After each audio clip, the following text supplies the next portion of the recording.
नमस्कार दोस्तों, मैं फिर हाजिर हूँ महाभारत की एक नई और अनसुनी कहानी लेकर। दोस्तों, पिछली बार मैंने आपको कहा था कि मैं आपको बताऊंगी कि हस्तिनापुर किसने बसाया था। इसके अलावा मेरे पास बहुत सारे प्रश्न भी आए हैं, जिज्ञासाएं आई हैं, उनका भी समाधान करूंगी। पहली बात, हस्तिनापुर किसने बसाया। पिछली बार मैंने आपको राजा ययाति की कहानी सुनाई थी, जिनके 5 पुत्र थे, जिसमें एक पुत्र था पुरु, जिसने उनको अपना यौवन दे दिया था और उनका बुढ़ापा ले लिया था। उसी को उन्होंने, राजा ययाति ने, अपना राज्य दिया था। इसी पुरु से पुरुवंश चला और कुरुवंश भी चला। इसी पुरु की 18वीं पीढ़ी में राजा दुष्यंत हुए। दुष्यंत कौन? वही शकुंतला वाले दुष्यंत और शकुंतला, जिनके पुत्र भरत के नाम पे हमारे देश का नाम भारत पड़ा है। और इसी भरत के पुत्र के भरत का पुत्र भूमन्यु था, उसका पुत्र था सुहोत्र, और उस सुहोत्र के पुत्र का नाम था हस्ती, जिसने हस्तिनापुर बसाया, जो बाद में बहुत काल तक कुरुवंश की राजधानी रही। तो ये एक प्रश्न का उत्तर हो गया कि हस्तिनापुर किसने बसाया। अब एक प्रश्न और आया था कि महाराज शांतनु जो थे, उनका विवाह श्री गंगा जी से क्यों हुआ, कब हुआ, कैसे हुआ। इसका भी मैं आपको, इस प्रश्न का भी उत्तर दूंगी। तो पहली बात तो ये हो गई कि हस्तिनापुर को हस्ती ने बसाया था और वो बहुत काल तक इनकी राजधानी रहा। अब इसी हस्तिनापुर में, इसी जो भरत वंश में जो हस्ती थे, इन्हीं के वंश से आगे चला है पुरुवंश। इसी में 6वीं पीढ़ी में अजमेर हुए हैं, और उसके बाद में हुए, उनकी बाद की पीढ़ी में हुए राजा प्रतीप। राजा प्रतीप जो थे, राजा शांतनु के पिता थे, और पुरुवंश का शुरुआत वहीं से मानी जाती है। महाभारत की कथा वहीं से शुरू होती है कि राजा प्रतीप थे, उनके पुत्र थे शांतनु, जिनका विवाह श्री गंगा जी से हुआ था, और जिनके पुत्र थे गंगा जी, और शांतनु के पुत्र थे भीष्म। तो अब मैं आपको, ये पहली जो जिज्ञासा मेरे पास आई है कि शांतनु का विवाह गंगा जी से क्यों हुआ, उसके बारे में मैं आपको बताती हूँ। फिर दूसरी जिज्ञासा का जवाब बाद में दूंगी। इक्ष्वाकु वंश के बारे में आपको पता होगा दोस्तों, जिसमें श्री भगवान राम ने जन्म लिया था। बहुत प्रतापी राजवंश था। उसी इक्ष्वाकु वंश में बहुत सारे तेजस्वी, तपस्वी और धार्मिक और बहुत जप तप धर्मपरायण राजा हुए थे।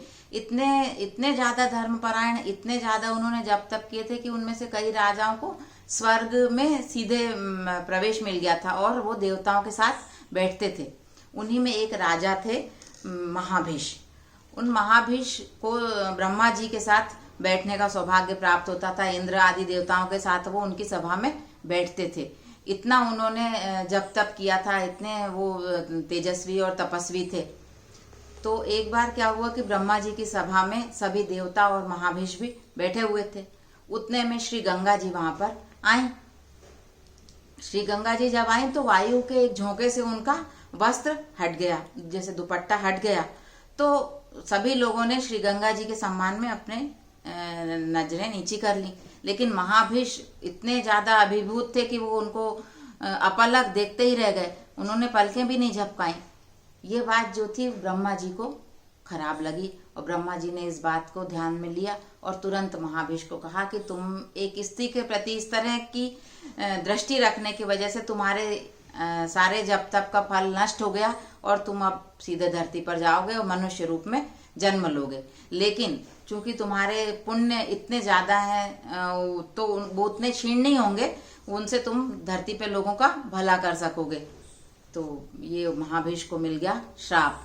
और उसके साथ में चूंकि वो उनकी जप तप और पुण्य इतने ज्यादा थे कि अपनी मर्जी से वो किसी के भी यहाँ जन्म ले सकते थे, ऐसा उनको मतलब वरदान था।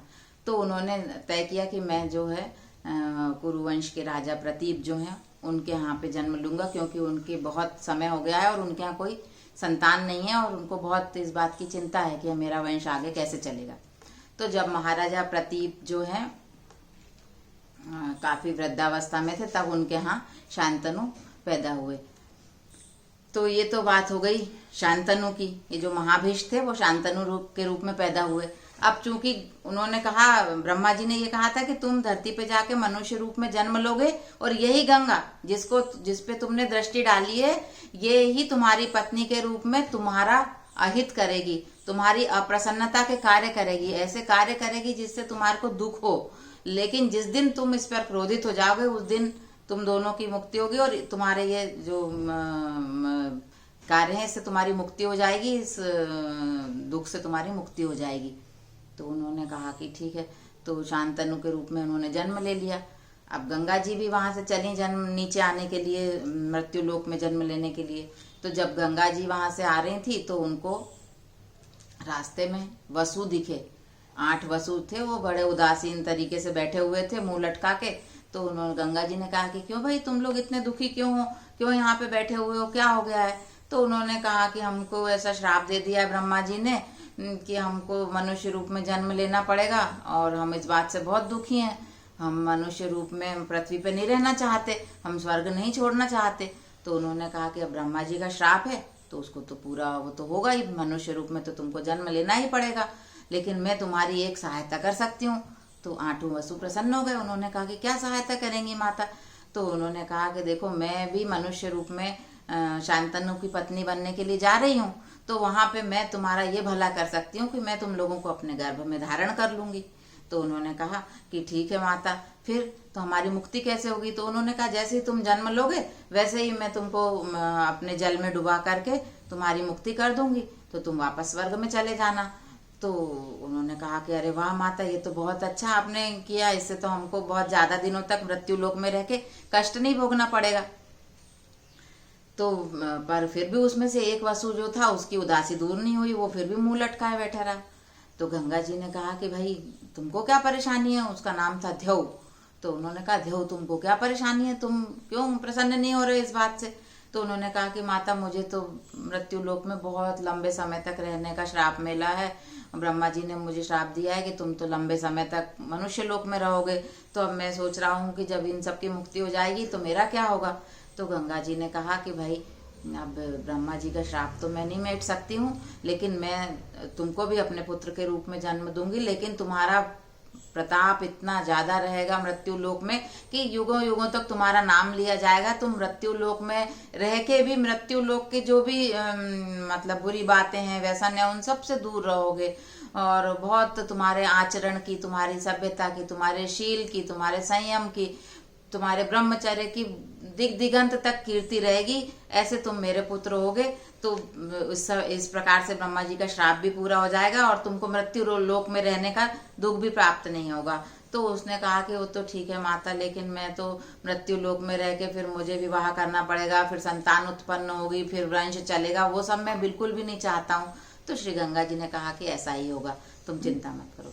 ऐसा कह के गंगा जी आ गई मृत्यु लोक में।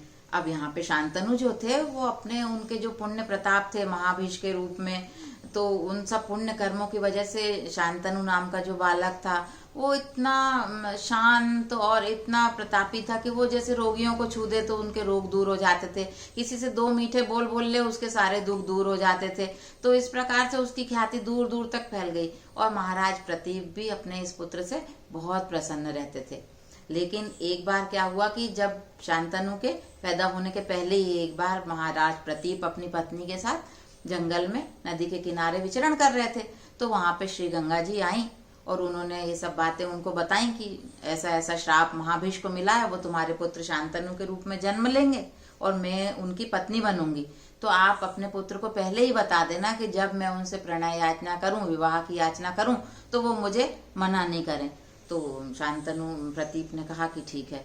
तो महाराज प्रतीप ने जब शांतनु बड़े हुए, वो काफी वृद्ध तो थे ही, तो उनको अपना राज्य दिया और उनको कहा कि पुत्र तुम्हारे पास एक अनिंद सुंदरी आएगी किसी भी समय, में समय नहीं बता सकता, लेकिन जब तुम युवा होगे तो एक सुंदरी तुम्हारे पास आके, देवी तुम्हारे पास आके जब भी विवाह की याचना करें तो मुझे याद करना और बिना उससे कोई प्रश्न प्रति प्रश्न किए तुरंत इस याचना को स्वीकार कर लेना। तो शांतनु को ये बात याद थी। शांतनु अब राजा बन गए हस्तिनापुर के और राजकाज चलाने लगे। एक दिन वो नदी के किनारे टहल रहे थे, तभी माता गंगा वहां पर प्रकट हुई। शांतनु उनको देखते ही रह गए अपलक। शांतनु कौन थे? महाभीष्ट। तो महाभीष्ट तो स्वर्ग में भी गंगा जी के रूप से मोहित हो गए थे, तो अब मृत्यु लोक में उनसे नहीं मोहित होने का प्रश्न ही नहीं उठता था। जब उन्होंने देखा कि एक अनिंद सुंदरी श्वेत वस्त्र पहने, इतनी सुंदर कि आप उसके रूप लावण्य से नजरें ही नहीं हटा सकते, वो अपलक देखते रह गए। धीरे धीरे धीरे करके उनके सामने आई गंगा जी, और आते ही उन्होंने, ये तो कुछ बोल ही नहीं पाए थे, इतने अभिभूत थे। उन्होंने, गंगा जी ने सीधे विवाह का प्रस्ताव रखा। उन्होंने कहा, राजन क्या आप मुझसे विवाह करने के लिए प्रस्तुत हैं? तो शांतनु को पिता की बात याद आ गई। उन्होंने कहा, हाँ देवी, बिल्कुल प्रस्तुत हूँ आपसे विवाह करने के लिए। तो गंगा जी ने कहा, लेकिन मेरी एक शर्त है। तो उन्होंने कहा, बताइए, मुझे आपकी सारी शर्तें स्वीकार हैं, आपके साथ के लिए मैं सब शर्तें मानता हूँ आपकी। तो उन्होंने कहा कि मैं कुछ भी करूं, आप मुझे रोका टोकी नहीं करेंगे, मेरे किसी भी काम में व्यवधान नहीं डालेंगे, किसी भी बात में बाधा उत्पन्न नहीं करेंगे, कोई प्रश्न मुझसे कभी नहीं करेंगे। तो शांतनु ने बिल्कुल सब चीजें स्वीकार कर ली। उन्होंने कहा कि ठीक है देवी, मैं आपसे कभी कोई प्रश्न नहीं करूंगा। इस प्रकार वो दोनों विवाह करके आनंद पूर्वक रहने लगे। अब श्री गंगा जी तो साक्षात गुणों की मूर्ति थी, लक्ष्मी थी। तो शांतनु का जीवन तो बहुत ही सुखमय हो गया, उनको समय का पता ही नहीं चला। कई वर्ष बीत गए ऐसे ही रहते रहते आनंद पूर्वक। एक बार श्री गंगा जी गर्भवती हुई, और शांतनु को बहुत प्रसन्नता हुई उस बात से। उसके बाद समय रहते 9 महीने बीतने के बाद एक पुत्र का जन्म हुआ। शांतनु और प्रसन्न हो गए, लेकिन उन्होंने कुछ भी नहीं कहा, क्योंकि उन्होंने वचन दिया था। जैसे ही पुत्र उत्पन्न हुआ, गंगा जी चली उस पुत्र को लेकर के। शांतनु भी पीछे पीछे चले कि ये कहाँ जा रही हैं। गंगा जी गईं, अपने जल में उनको डुबाया पुत्र को, और उसकी जीवन लीला समाप्त कर दी, और ये कहा कि मैं तेरी प्रसन्नता का ये कार्य करती हूँ। ऐसा कह करके उसको जल में डुबा दिया। शांतनु आंसू भरे आंखों से देखते रहे, लेकिन चूंकि वचनबद्ध थे, कुछ पूछ नहीं सकते थे, कुछ कह नहीं सकते थे, चुपचाप वापस सिर नीचा करके घर चले आए दुखी होके। बहुत बुरा लगा।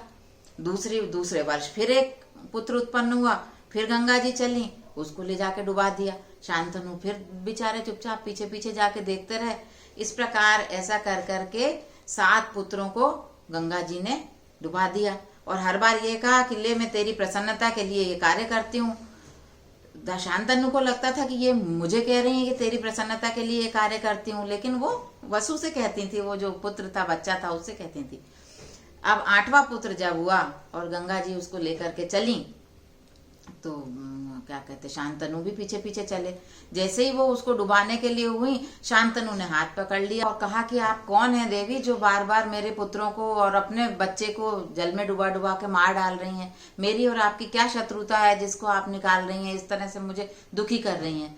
तो गंगा जी ने तुरंत महाराज शांतनु से कहा कि महाराज, अब आपका भी श्राप पूरा हुआ, मेरा भी पूरा हुआ। आप महाराज महाभिष हैं, जिनको ब्रह्मा जी ने श्राप दिया था, जिनकी वजह से मुझे भी धरती पे आना पड़ा, तो मैं आपकी पत्नी बनी। आपने मुझे टोक दिया, आप मुझ पे क्रोधित हुए, अब मैं आपको छोड़ करके चली जाऊंगी वचन के अनुसार। दूसरी बात यह है कि ये 8 वसु थे जिन्हें मैंने मृत्यु लोक से मुक्त करने का वचन दिया था, इसलिए मैंने उनको जल में डुबाया। और ये आपका 8वां पुत्र है, इन ध्यो नाम का वसु है, इन 8 वसुओं के अष्टमांश से पैदा हुआ है। इसकी कीर्ति दिगंत में फैलेगी, और इसको मृत्यु इसकी इच्छा के बिना नहीं ले जा सकेगी मृत्यु लोक से। जब ये जाना चाहेगा पृथ्वी से तभी जाएगा। और ये हमारा पुत्र जो है, बहुत विश्वव्यापी कीर्ति इसकी हमेशा रहेगी जब तक सूरज और चंद्रमा रहेंगे। ऐसा कह के श्री गंगा जी ने, तो वो श्री गंगा जी और शांतनु के पुत्र थे महाप्रतापी देवव्रत भीष्म। आपको उनकी कीर्ति के बारे में पता ही है, आप सब जानते हैं। भीष्म का महाभारत में, भीष्म का हस्तिनापुर में, भीष्म का कुरुवंश में क्या योगदान है, क्या स्थान है। और भीष्म के बिना तो महाभारत की कथा न शुरू होती है न समाप्त होती है ना। तो ये महाप्रतापी भीष्म जो थे, श्री गंगा जी के और महाराज शांतनु के पुत्र थे।